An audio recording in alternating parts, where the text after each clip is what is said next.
Près de la plaine de Paris s'étend la ville de Saint-Denis, vénérable pour ses tombeaux de guerriers héroïques. Ici, des monuments retiennent, sur leurs antiques pierres, d'illustres noms qui faisaient naguère trembler le sol de France. Sous leur enseigne, tant de cités entrèrent en guerre, sur un signe d'eux, tant d'hommes consentirent à mourir. Et voici que reposent, dispersés et confus comme fragments de terre, leurs corps qui reposaient sur des couches de pourpre, qui si souvent foulaient l'or d'un pied superbe. Désormais, cette foule hautaine supplie le passant de vaincre l'ombre des rois par des prières populaires et de ranimer de sa pieuse voix leurs cendres abattues.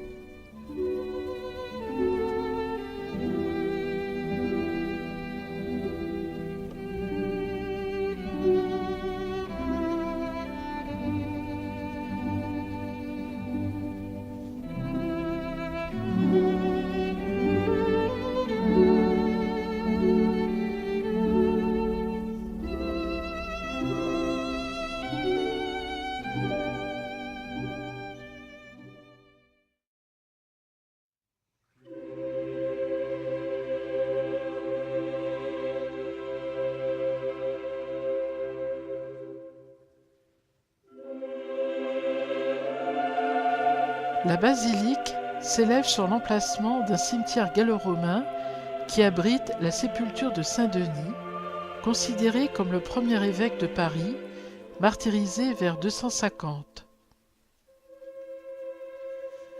Lieu de pèlerinage, elle est construite au Ve siècle.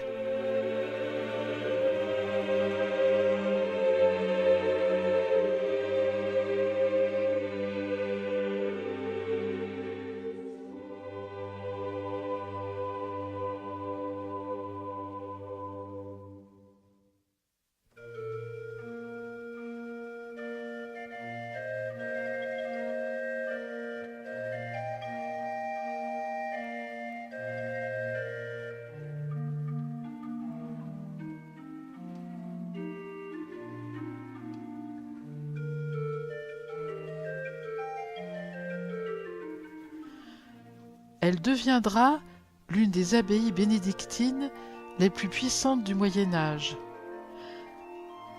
La plupart des rois et reines de France y sont enterrés dès le VIe siècle.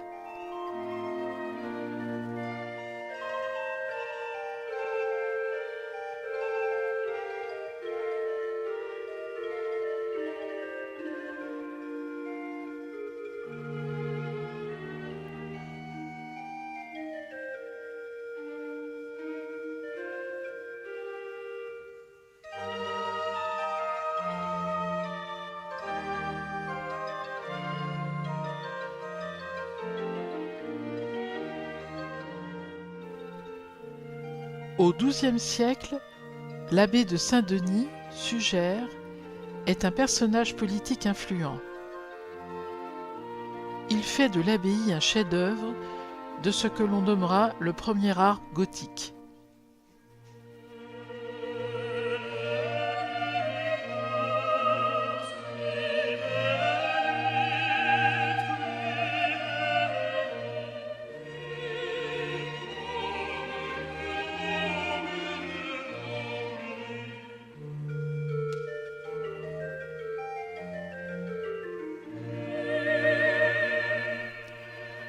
Au XIIIe siècle, sous le règne de Saint Louis, de nouveaux travaux donnent à la basilique son aspect actuel.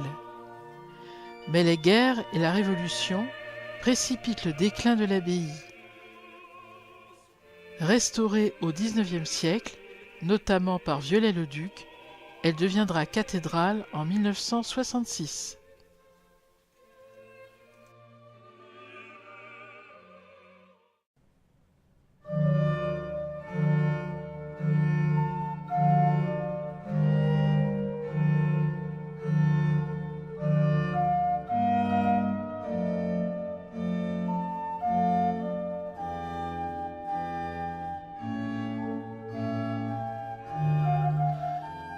L'orgue, conçu en 1840, a été conservée presque intégralement dans son état d'origine et est sans doute l'un des plus beaux instruments de France.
La crypte archéologique contient les tombeaux les plus anciens du monument, de l'époque mérovingienne pour la plupart, et la sépulture supposée de Saint-Denis.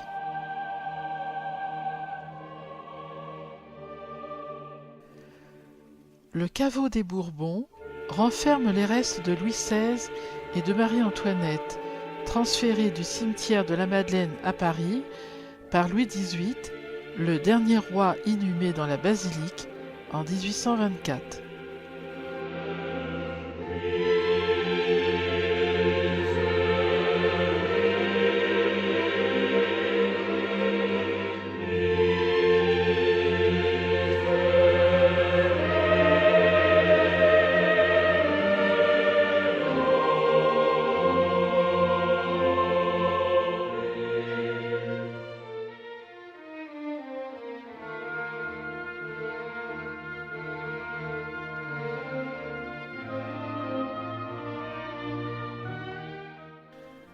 La commande de Saint-Louis, composée de 14 gisants, date d'environ 1263. Le souverain montre ainsi la dynastie capétienne comme l'héritière des Mérovingiens et des Carolingiens.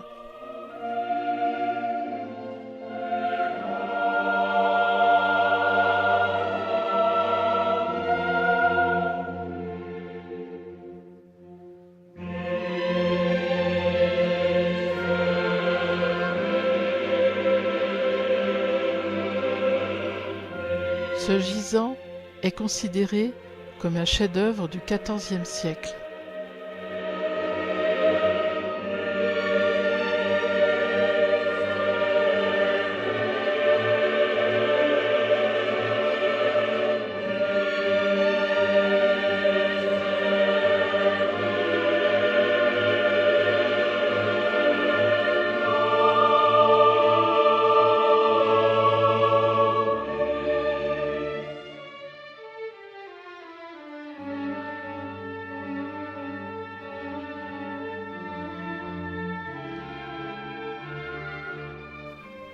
Le tombeau de François Ier fut installé 11 ans après la mort du roi, survenue en 1547.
Les priants de Louis XVI et Marie-Antoinette ont été commandés par Louis XVIII à l'occasion du retour des cendres des souverains et achevés vers 1830.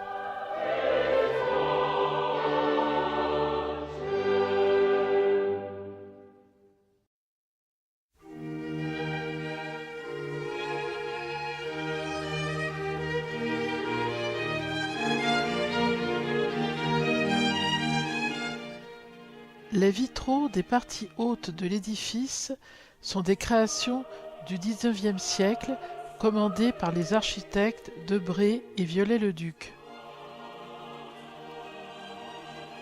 Les verrières médiévales des fenêtres hautes ont été détruites pendant la Révolution pour récupérer le plomb.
Il ne subsiste que 5 verrières des vitraux du XIIe siècle.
Le verre coloré, denrée très rare au Moyen Âge, est magnifié. Saint Bernard le compare à Marie. La lumière le traverse, sans le détruire, à l'image de la Vierge donnant la vie à Jésus en restant pur. Cette comparaison montre tout l'intérêt porté au vitrail. Son rôle d'enseignement théologique, destiné à une population souvent illettrée, se conjugue avec l'émerveillement spirituel créé par des milliers de petits morceaux de lumière colorée. L'ensemble des vitraux concourt à donner à l'édifice l'image d'une cité fabuleuse qui l'assimile à la Jérusalem céleste.